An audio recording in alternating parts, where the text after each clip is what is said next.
다음은 오늘 설교하실 강사님 잠깐 소개해드리겠습니다. 강사님 현재 미국에서 G2G라고 하는 선교회의 대표로 근무하고 계시는 분입니다. 장로님 성함은 이훈구 장로님이십니다. 장로님 앞으로 모시겠습니다.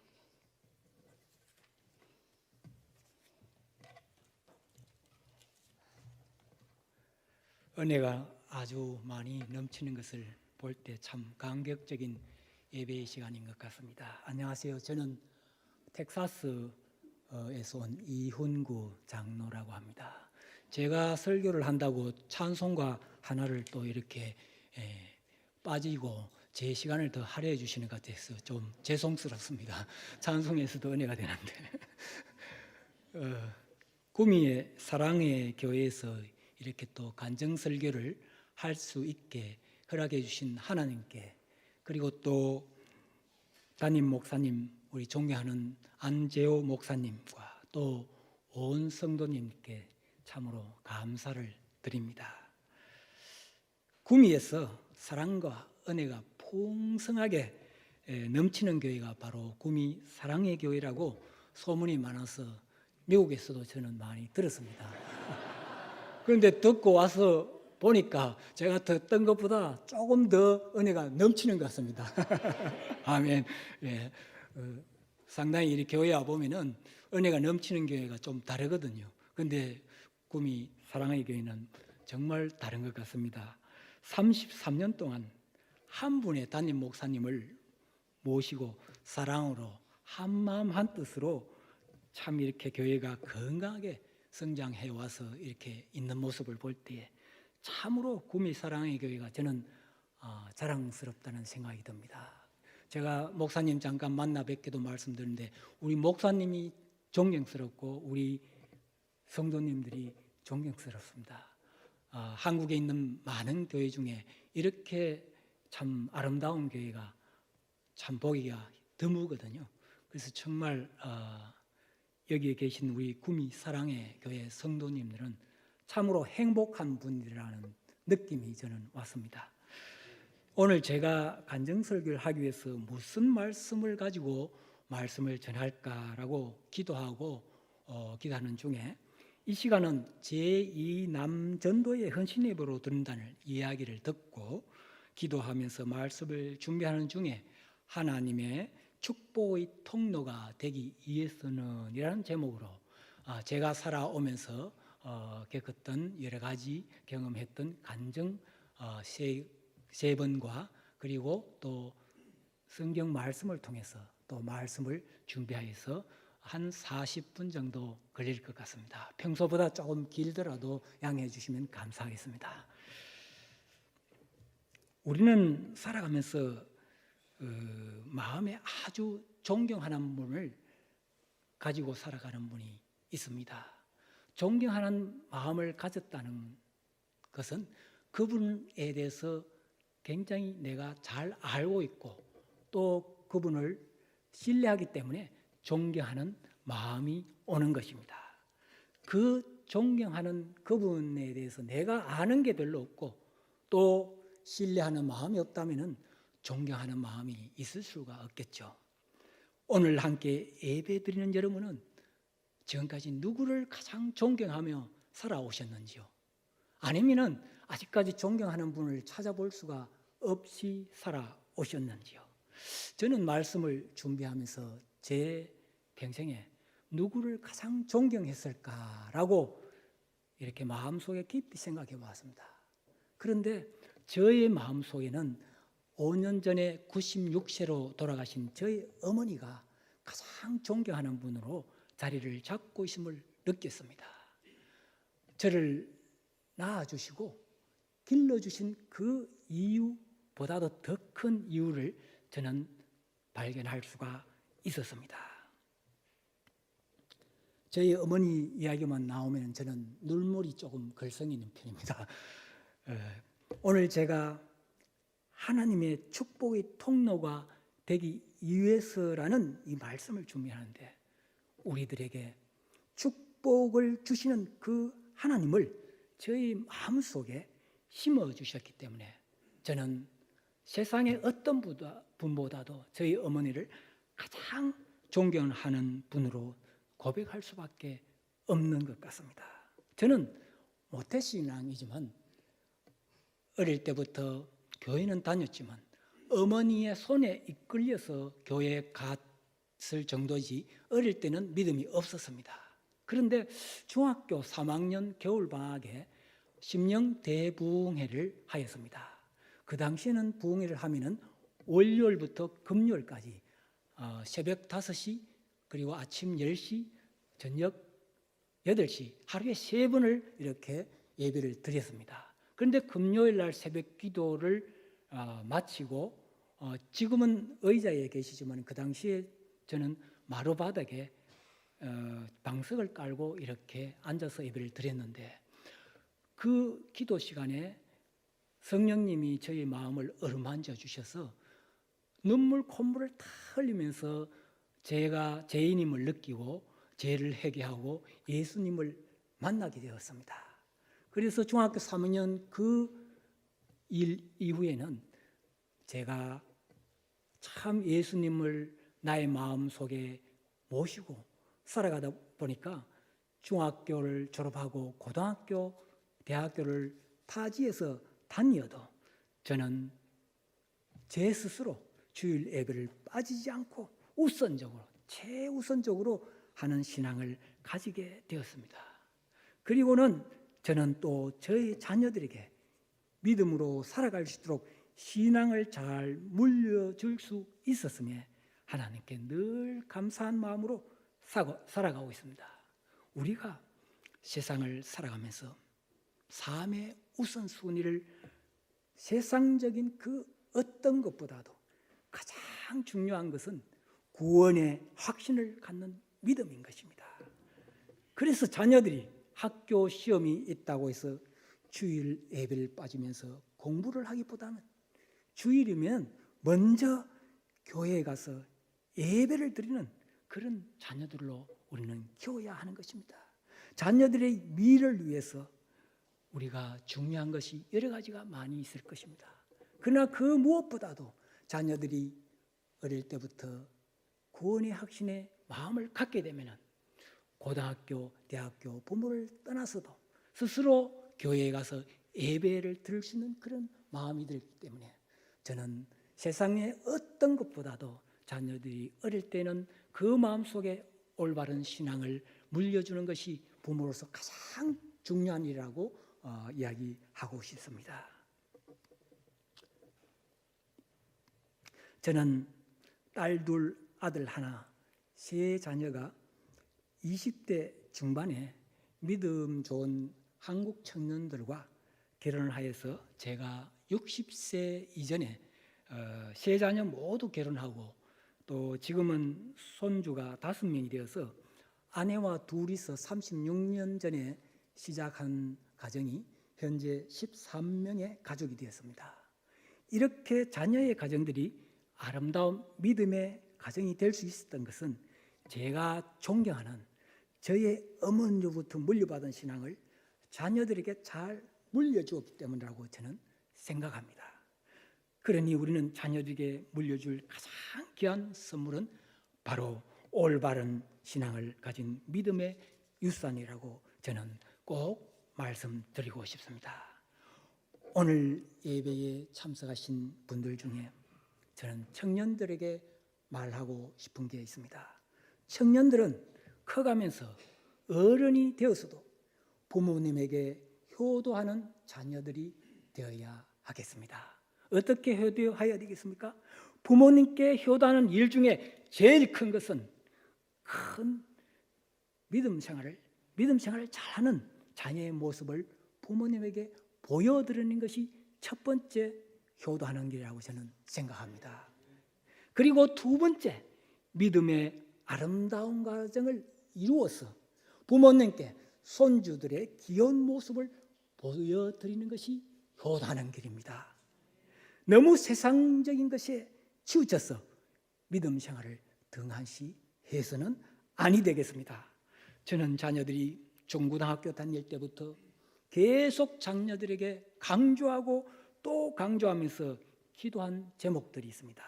자녀들이 커서 결혼을 하기 위해서 배우자를 선택하는 기준 4가지를 아버지로서 미리 제가 정하고 아이들에게 미리 완전히 머리에 각인이 되도록 반복해서 이야기해주고 기도했습니다.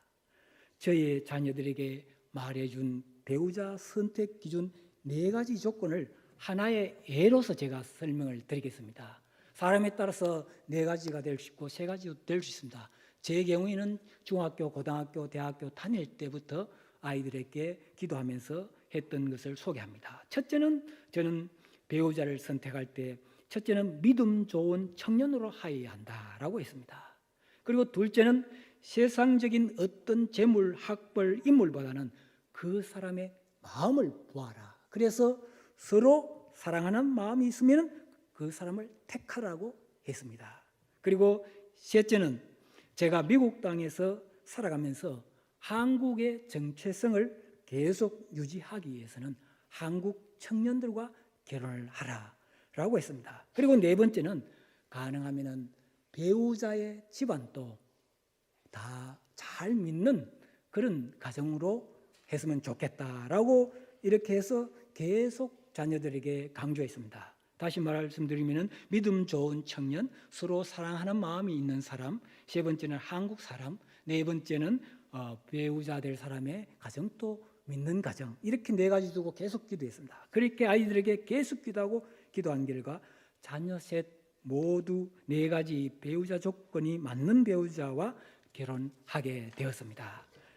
중고등학교, 대학교 다닐 때부터 부모가 자녀를 위해서 늘 기도하면서 또 자녀들과 대화를 해야 됩니다. 기도만 하고 있는 게 아니고 부모가 뭘 바라고 있다는 것을 자녀들과 대화를 하면서 부모가 바라는 것이 무엇이라는 것을 미리 잘 이해가 되도록 하는 게 중요합니다.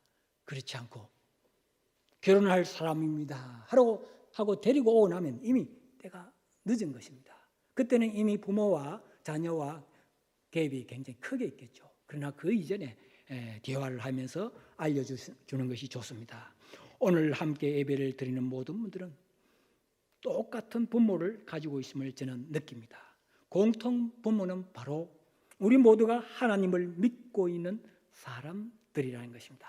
혹 이 자리에 계신 분 중에 아직까지 하나님을 믿고 구원의 확신의 믿음이 없으신 분이 계신다면 지금같이 교회 예배에 꾸준하게 참석하시면 어느 날 성령님의 도우심으로 하나님을 믿고 구원을 받았다는 확신하는 믿음이 생기게 되는 것입니다. 아니, 이 자리에 계시면 이미 성령님이 마음을 어루만져 주시고 있다는 증거인 것입니다. 잘 오셨습니다. 한국 사람들은 새해가 되면 새해 복 많이 받으세요 라고 인사를 참으로 많이 하는 것을 볼 수가 있습니다. 신정 때도 구정 때도 새해 복 많이 받으세요 라고 인사를 많이 하는 것을 볼 수 있습니다. 그래서 그런 풍습은 옛날이나 지금이나 변함없는 것 같습니다. 그리고 미국 사람들은 평소에 사람을 보면은 또는 헤어질 때 God bless you, 하나님의 축복이 당신에게라고 늘상 일반 인사가 God bless you라고 이렇게 인사를 하고 있는 것을 볼 수 있습니다. 그만큼 많은 사람들이 복과 축복을 받기를 원하며 또 다른 사람도 그렇게 되기를 원하며 인사를 하는 모습을 우리는 볼 수가 있습니다. 사람들은 누구나 복을 좋아하고 또 그 복을 쫓아 어디로든 가려고 하고 또 자녀들에게 많은 축복이 있기를 소망하며 간절하게 바라는 삶을 살아가고 있는 우리들의 현실을 부정할 수가 없다고 볼 수 있겠습니다. 성경에 나오는 인물 중에 하나님의 축복의 근원이 된 사람이 있습니다. 그 사람은 바로 아브라함이라고 볼 수가 있습니다. 아브라함이 어떻게 해서 하나님으로부터 많은 축복을 누리는 사람이 되었으며 그 자손 대대로 하나님의 축복의 통로가 되었는지를 성경 말씀을 통해서 한번 알아보고자 합니다. 아브라함의 아버지는 데라라는 사람인데 노아의 8대 손이며 메소포타미아, 갈대아, 우르에서 살고 있었습니다. 그런데 데라는 하나님을 섬기지 않고 우상을 섬기는 자였습니다. 즉 아브라함의 아버지가 우상을 섬기고 있었던 것입니다. 그러니 그 아들 아브라함도 어릴 때부터 아버지의 그 모습을 보면서 자라서 하나님을 모르고 우상에 물들어 있었던 상태였습니다. 그런데 하나님은 우상밖에 모르던 아브라함을 지명하여서 하나님의 축복의 근원이 되게 하고 또 자손이 그 하나님의 축복의 통로가 되게 하시겠다고 약속을 하게 되는 것을 볼 때에 이것은 아브라함이 뭔가 잘해서가 아니고 순수하게 하나님의 전적인 하나님의 은혜였던 것을 우리는 볼 수가 있습니다. 그러나 처음부터 아브라함에게 축복을 주신 것이 아니라 그냥 하나님께서 아브라함을 지명하여서 우상이 가득한 그 갈대아 우르를 떠나 하나님이 지시하는 땅으로 가라라고 하는 것을 볼 수가 있습니다. 사도행전 7장 2, 3절에 보면은 스데반이 가로되 여러분 부형들이여 들으소서 우리 조상 아브라함이 하란에 있기 전 메소포타미아에 있을 때에 영광의 하나님이 그에게 보여 가라사대 내 고향과 친척을 떠나 내가 네게 보일 땅으로 가라라고 합니다. 여기서 자기가 사는 고향과 친척을 떠나 하나님이 아브라함에게 보일 땅으로 가라라고 하였을 때 아브라함은 그것을 떠나게 되는 것을 볼 수가 있습니다. 그러나 고향은 떠나지만 친척들을 떠나지 않고 아버지 데라도 함께 모시고 가는 것을 볼 수가 있습니다. 그리고 아내 사라와 또 조카 롯도 이렇게 같이 가는 것을 볼 수 있습니다. 그래서 아브라함은 하란이라는 곳에 도착하여서 계속 하나님이 보여주실 가나안 땅으로 가지 않고 그곳에 머물게 됩니다. 그때 다시 하나님께서 너의 본토 친척 아비집을 떠나 내가 네게 지시할 땅으로 가라라고 하십니다. 그때 아브라함은 하나님의 말씀에 순종하여 그럴 때에 하나님의 축복이 임하는 모습을 우리는 볼 수가 있습니다. 그래서 하나님은 하나님으로부터 지명받은 은혜를 입은 아브라함이 어떻게 해서 하나님의 복의 근원이 될 수 있었는지를 함께 알아보도록 하겠습니다. 첫째로 하나님의 축복을 받기 위해서는 나를 비우는 자가 되어야 하겠습니다. 나를 비우는 자가 되어야 하겠습니다. 저기 나오죠. 오늘 함께 예배드리는 우리 모두가 하나님의 자녀로 부름을 받은 하나님의 은혜를 입은 자들입니다. 죄인으로서 죽어야 할 마땅할 우리 죄인들을 위해서 독생자 예수님을 이 땅에 보내주시오. 우리 죄를 대신하여서 십자가에 못 박혀 죽어주신 그 십자가의 보혈로 인해서 우리의 죄를 깨끗하게 해주시고 하나님의 자녀로 삼아주신 것은 전적으로 하나님의 은혜인 것입니다. 아멘이시죠? 하나님의 은혜로 하나님의 자녀된 우리들도 아브라함이 하나님의 부름을 받아 은혜를 입은 것 같이 하나님의 부르심을 받은 자들인 것입니다. 그런데 아브라함은 하나님의 말씀에 순종하였기에 복의 근원이 될 수가 있었던 것입니다. 본문 말씀 창세기 12장 1절을 우리가 같이 한번 읽어보겠습니다. 화면을 계속 띄워주시면 좋겠습니다. 화면을 보시고 읽으시면 되겠습니다. 여호와께서 아브라함에게 말씀하셨다. 너는 내 모양과 친척들에게 떠나 내가 지시할 땅으로 가거라. 이렇게 12장 1절에 말씀하였습니다. 그 이후로는 아브라함의 아버지가 우상을 섬기고 또 우상을 섬기는 제사장이었으므로 그곳에서 아브라함이 하나님의 자녀로 올바르게 신앙생활을 할 수 없다라고 생각하시고 내 고향과 친척집을 떠나라고 하십니다. 그릇에 맑은 물을 받으려면 그 그릇에 담겨있는 오래된 오염된 물들은 모두 버리고 빈 그릇이 되어야만이 그 그릇에 깨끗한 물을 받을 수가 있습니다. 그런데 오염된 물을 조금 덜 버리고 그냥 있는데 다시 물을 부어도 그 그릇은 깨끗한 물을 간직할 수가 없습니다. 다음 화면을 보시면은 항아리에 전부 비어 있죠. 그래서 하나님께서 우상으로 물들어 있는 그 고향과 친척과 집을 떠나라고 명령하셨던 것입니다. 그런데 아브라함은 갈대아 우르 고향집에서 떠났습니다.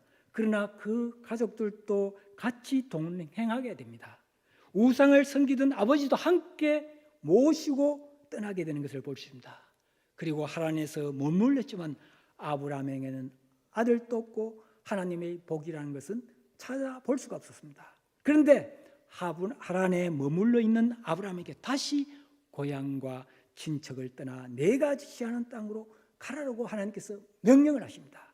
결국 아브라함이 다시 하란을 떠나되 아버지 데라는 함께 동행하지 않고 아내와 조카 롯만 함께 떠나는 것을 볼 수 있습니다. 그렇게 하나님의 말씀에 순종하여 자기가 살던 고향과 또 정든 땅 하란도 그리고 아버지도 떠나서 하나님이 가라는 곳을 향해서 떠나는 아브라함의 모습을 볼 수가 있습니다. 우리도 살아가면서 우리들 자신의 우상에 된 것들을 함께 짊어지고 계속 간다면 하나님의 복을 받기가 어려운 것입니다. 이 세상의 물질과 명예와 권세 이 모든 것을 잡으려고 너무 애쓰지 마시고 하나님의 기쁨과 영광을 위해서 세상적인 내 마음의 우상들을 버릴 때에 하나님의 축복으로 채워지게 될 것입니다. 마음을 비우고 욕심을 내려놓고 세상적인 우상을 버릴 때에 하나님의 복을 받을 그 준비가 될 때에 축복이 오게 되고 축복의 통로가 될 수가 있는 것입니다. 우리의 몸과 마음과 영혼을 깨끗하게 비우고 하나님의 축복을 많이 받아 누릴 수 있는 저와 여러분들이 될 수 있기를 간절하게 바라겠습니다. 둘째로 비우고 나면은 체험의 복이 따라오는 것을 우리는 알 수가 있습니다. 우리의 마음의 그릇이 깨끗하게 비워져 있을 때 이제부터는 이렇게 채울 수가 있습니다. 채워질 수 있습니다. 만약에 여기에 채워져 있다면 더 채울 수가 없고 또 오염된 것이 있는데 거기에 다시 채우려면 채울 수가 없습니다. 그러나 이 그릇이 비워져 있었기 때문에 우리는 채울 수가 있는 것입니다. 아브라함도 마찬가지였던 것입니다. 우상으로 가득한 고향과 집을 떠나고 아버지를 떠날 때에 하나님께서 아브라함에게 많은 것으로 채워주시는 것을 볼 수 있습니다. 창세기 12장 2절을 또 같이 한번 읽겠습니다. 화면을 띄워주시면 같이 읽겠습니다. 시작.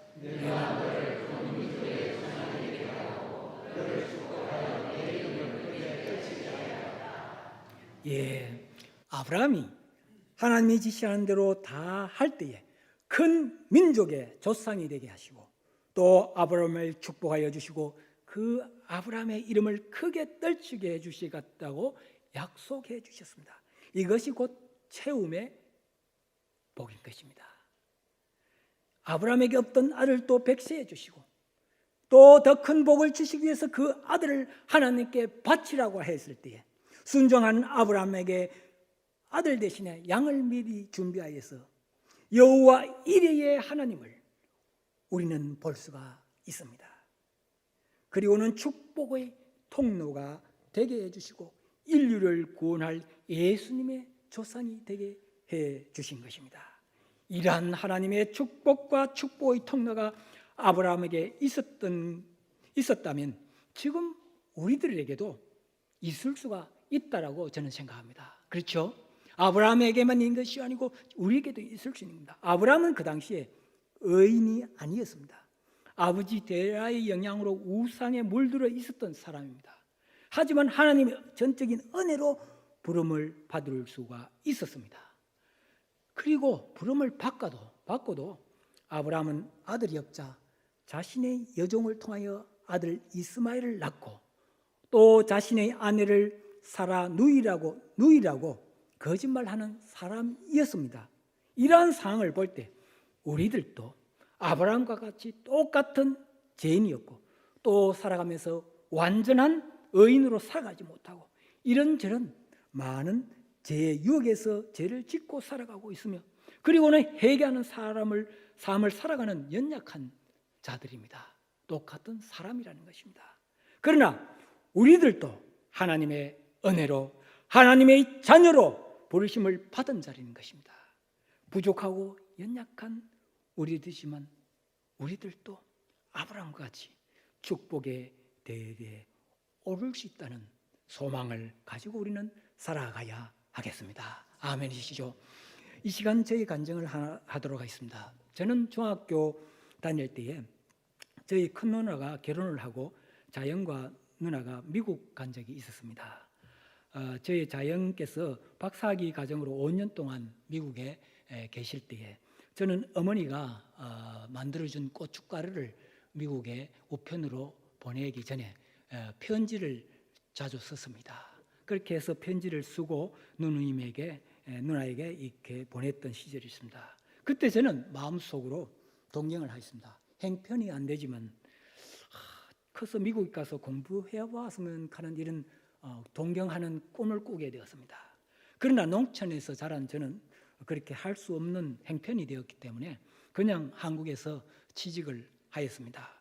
공부를 하고 취직을 하였습니다. 그런데 회사를 다니면서 외국에 나가서 주전을 한번 하면 참 좋겠다는 마음을 가졌습니다. 그래서 회사에 외국에 나가는 주전으로 나가는 등록을 했습니다. 그런데 저는 인도네시아에 나갈 순번이라 가지고 인도네시아 나가는 그 등록을 하고 인도네시아 공부를 막 하고 있을 때에 갑자기 미국 회사 텔레비 회사 제니스를 제가 다니던 회사에서 인수하게 되었습니다.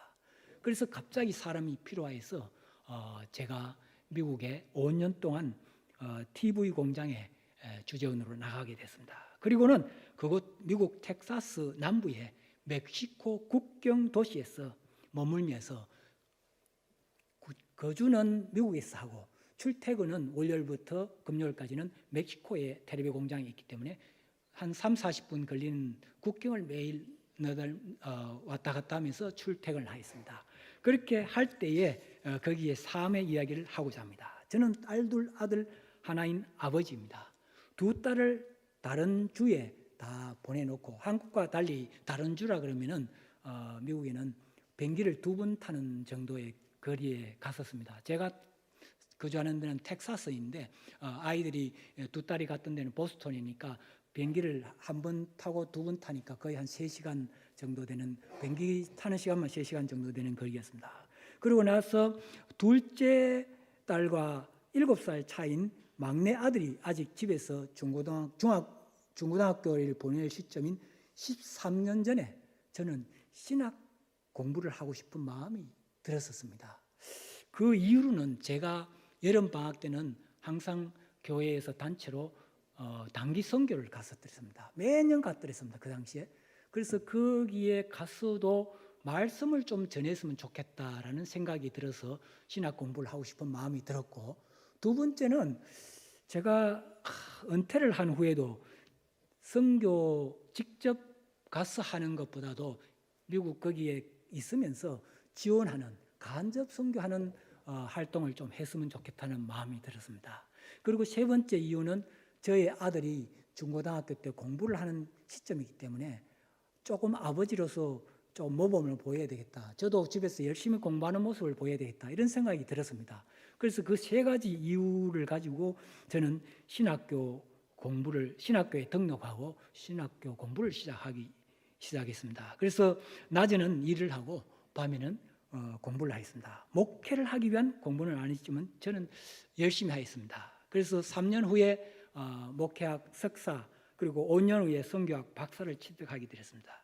그리고 나니 제가 목회를 하지는 않지만 이웃교회나 또 저희 교회에서 목사님이 출타를 하시면 저에게 부탁을 해서 가끔 설교를 하고 또 줌 설교로 코로나가 오고 나서 줌 화상 예배를 미국과 한국과 뉴질랜드, 아르헨티나 이렇게 글로벌하게 하는 그룹이 있습니다. 거기에서 이제 매월 둘째 주에 제 순서가 와서 매월 둘째 주 지금 만 2년 지나고 3년째 하고 있습니다. 그리고 미국 비영리 재단에 등록한 G2G 선교회, G2G라는 명칭을 지었는데 그는 글로리 투 갓의 약자입니다. 설립하고 가족 중심의 자비랑 선교를 하면서 어려운 선교지를 돕고 또 멕시코 영세 지역에 교회 건축을 지원하는 그런 일을 하고 그 다음에 삶의 질 향상 가정 세미나 이렇게 하고 있습니다. 지금 와서 이렇게 생각해 보니 제가 이렇게 말씀을 전할 수 있게 미리 준비해 주신 여호와 이레의 하나님, 아브라함에게 양을 미리 준비해 주시던 그 여호와 이레의 하나님이 참으로 감사한 마음 가득해서 저는 이렇게 간증을 할 수밖에 없는 것 같습니다. 요엘서 2장 28절을 보면은 너희 자녀들이 장년일을 말할 것이며 늙은이는 꿈을 꾸며 너희 젊은이는 이상을 볼 것이며라고 했습니다. 우리는 자녀들이 장년일을 하나님께 기도하면서 말하고 또 청년들은 비전을 가지고 미래를 향한 이상을 가지고 살아가야겠습니다. 그리고 우리 나이가 들어도 꿈을 가지고 그 꿈을 향해 늘 기도하면서 달려가는 우리들이 되어야 하겠습니다. 오늘 제2남 전도회면은 아마 저하고 나이가 거의 비슷할 것 같습니다. 정 장로님이 거기에 같이 계시는 거 보니까 과거에는 60이면 굉장히 나이가 많다라고 하는데 사실은 이제는 유엔 그 기준에 의하면 69세까지는 청년이라고 제가 들었습니다. 실제입니다. 제 이야기가 아니고 유엔의 기준에서 69세까지는 청년이라고 합니다. 그래서 아직도 이 제2남 전도회는 청년입니다. 그래서 나이가 들어도 우리가 꿈을 가지고 비전을 가지고 살아가야 되지 않겠나 그렇게 생각합니다.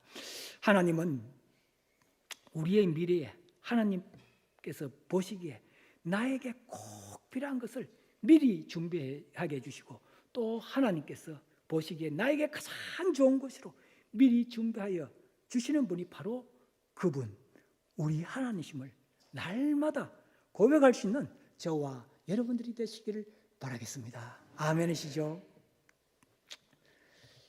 우리도 아브라함과 같이 하나님 말씀에 순종하고 우리들의 마음속에 세상적인 어떤 우상을 버리고 또 하나님의 영광과 하나님만 바라볼 때 앞으로 자손 대대로 하나님의 크신 사랑과 은혜와 축복이 흘러넘치고 자손 대대로 축복의 통로가 될 것으로 믿고 그런 소망을 가지고 살아가는 저와 여러분이 되시기를 바라겠습니다.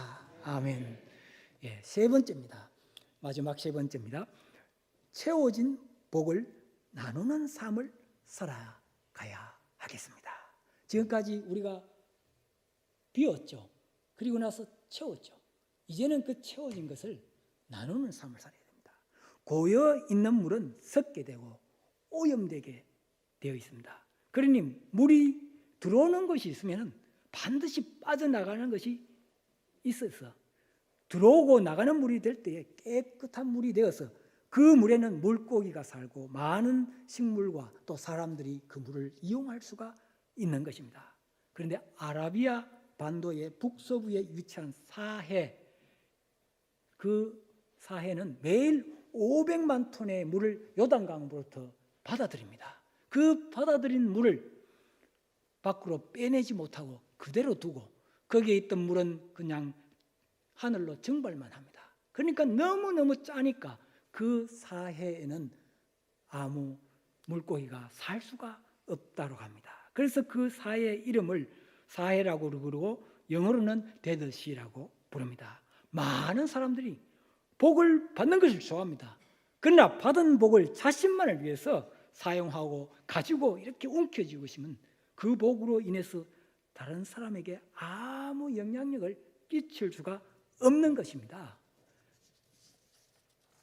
오늘 본문 말씀 창세기 12장 3절을 한번 띄워주시면 감사하겠습니다. 같이 한번 읽겠습니다. 시작.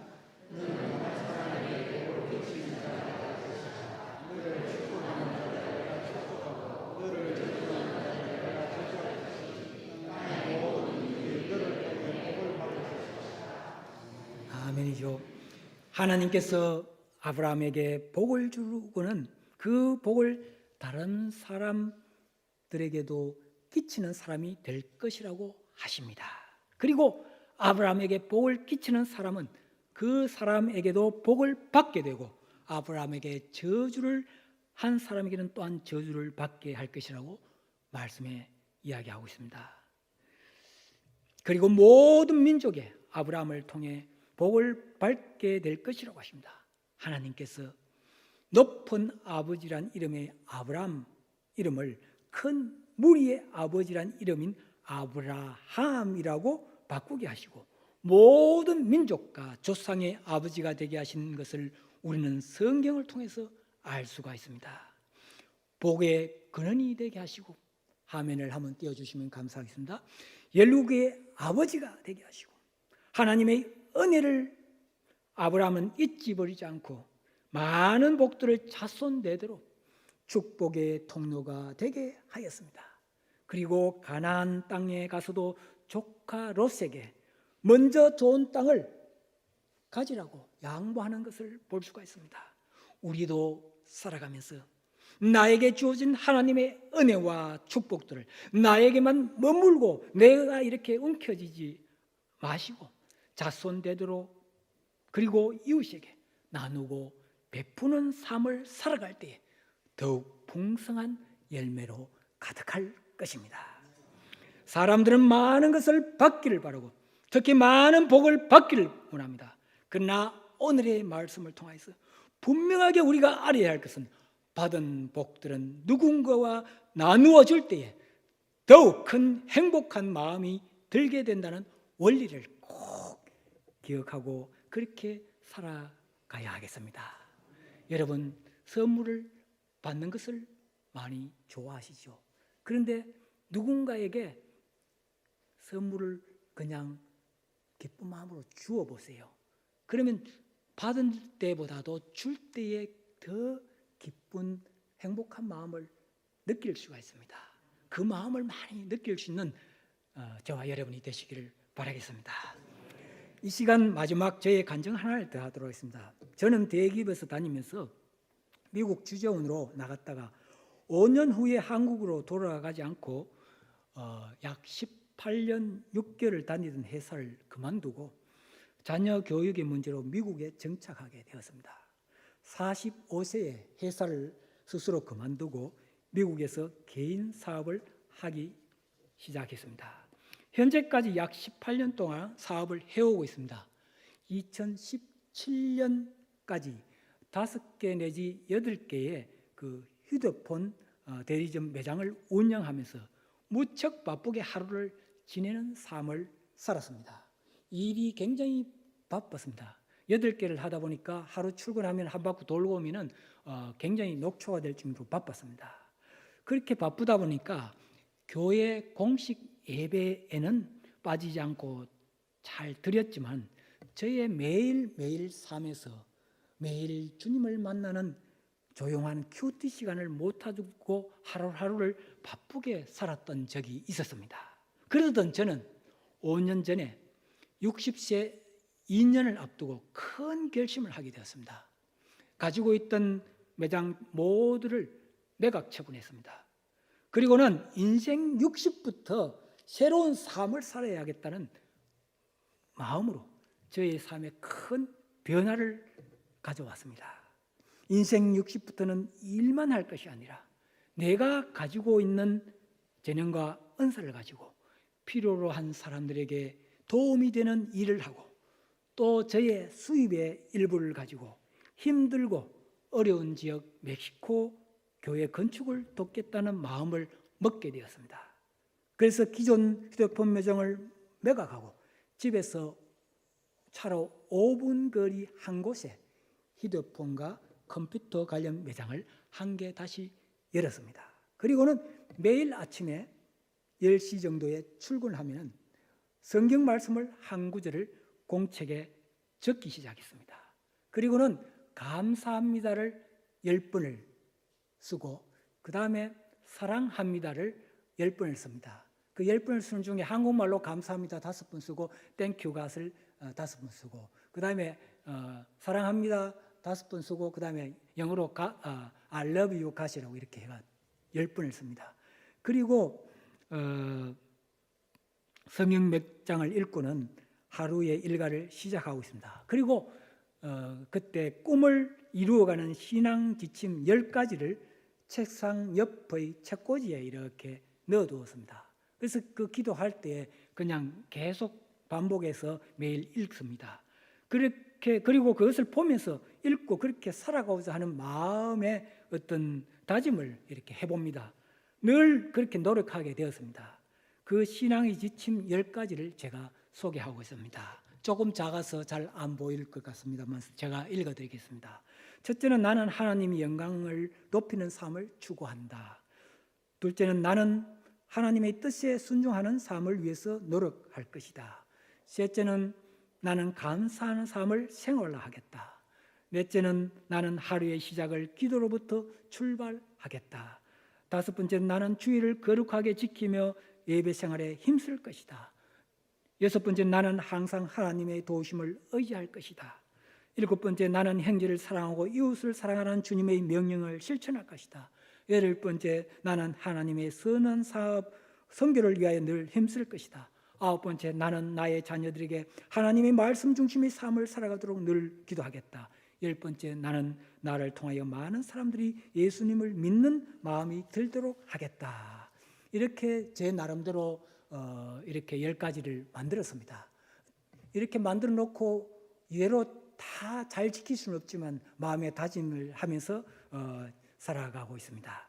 5년 동안 그렇게 하고 나니까 가끔 바쁜 일이 생겨서 큐티를 못 하는 날에는 왠지 찝찝한 마음이 들게 됩니다. 그래서 매일매일 일정한 시간을 정해놓고 주님을 만나는 삶을 살아가는 저 자신이 차분하고 감사하고 또 감사한 마음이 들어서 저희 삶을 잠시 간증하게 되었습니다. 저희 간증은 결코 자랑을 위한 간증이 아니라 이러한 삶이 참으로 마음이 평안하고 또 감사한 삶을 함께 공유함으로 오늘 함께 예배드리는 모든 성도님도 잘 하시겠지만 혹 매일 개인적인 큐티 시간을 가지지 못하시는 분들에게는 매일 하나님과의 큐티 시간을 꼭 가지시면 참으로 행복한 믿음 생활의 방법임을 함께 나누고자 합니다. 잘 하고 계시는데 제가 이렇게 해서 좀 부끄럽습니다. 늦게 해서.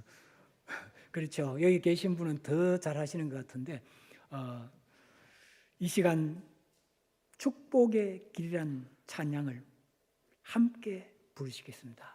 가사의 은혜의 시간이 되시면 감사하겠습니다.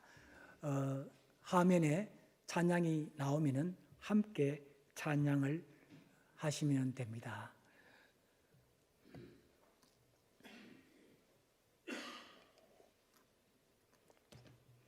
찬양이 같이 나오도록 제가 드렸는데 혹시 찬양이 안 나오면은 지금 바로 유튜브에 들어가셔서 틀어주셔도 되는데 그게 조금 오래되면은 찬양이 안 되고 저렇게 뜨는 것 같은데 축복의 길이라는 찬양입니다. 축복의 길 찬양을 준비할 동안에 조금 준비해 주시면 감사하겠습니다. 축복의 길이라는 찬양을 준비하는 동안에 계속해서 제가 말씀을 조금 간증을 더 하도록 하겠습니다. 하나 더 하겠습니다. 괜찮으시겠죠? 저의 가까운 교회 이웃 교회에 있었습니다. 그 교회 목사님이 암 말기 판단을 받았더랬습니다. 목과 그리고 간과 그리고 척추 그리고 허벅지 4곳에 암이 전이되어 가지고 이 3개월 정도밖에 살지 못한다는 판단을 2년 전에 받았습니다. 그런데 그분은 178cm의 키인데 그분이 49kg밖에 안 나가고 걸을 수도 없고 휠체어에 의지하였습니다. 얼굴이 노랗고 뼈만 항상했습니다. 그래서 저는 그분과 가까이 있는 교회이기 때문에 친구로 지내는 친구 목사님입니다. 하루는 가정 세미나를 준비하다가 보니까 햇빛을 하루에 15분을 꼭 쬐는 게 필요하다는 것을 제가 보고는 그 목사님에게 갔습니다. 그리고 목사님에게 목사님 햇빛을 하루에 15분 쬐야 됩니다. 아프다고 집에만 있으면 안 됩니다. 라고 하고 제가 휠체어에 태워가지고 이렇게 그 밖에 수영장이 있습니다. 홈타운에. 그래서 수영장을 한 5바퀴 이렇게 돌았습니다. 돌고는 그분에게 목사님 햇빛 꼭 쬐십시오 라고 부탁을 드렸더니 그분이 그 이후에 휠체어를 타고 스스로 이렇게 햇빛을 쬐입니다. 그리고는 그분께서 직접 보조장치를 들고 이렇게 스스로 걸으시면서 하루에 1시간을 걷기 시작하는 거예요. 햇빛을 쬐면서. 그러면서 항암 치료 포기했던 것을 다시 하는 마음으로 바꾸었습니다. 그래서 항암 치료를 받으면서 매일 1시간을 걷는 거예요. 이렇게 걸으니까 그분이 식욕이 당기는 거예요. 식욕이 당기고 운동을 해서 그분이 다시 잠이 잘 오는 거예요.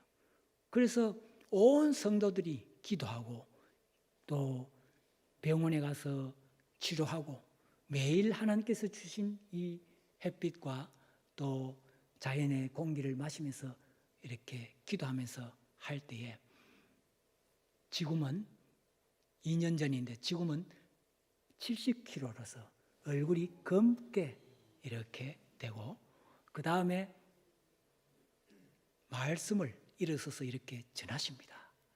그리고 총회에서 간증설교하러 텍사스에서 LA까지 비행기를 2번 타고 가셔서 간증하시고 그 다음에 텍사스에 있는 여러 도시에 가면서 간증을 하시는 분입니다.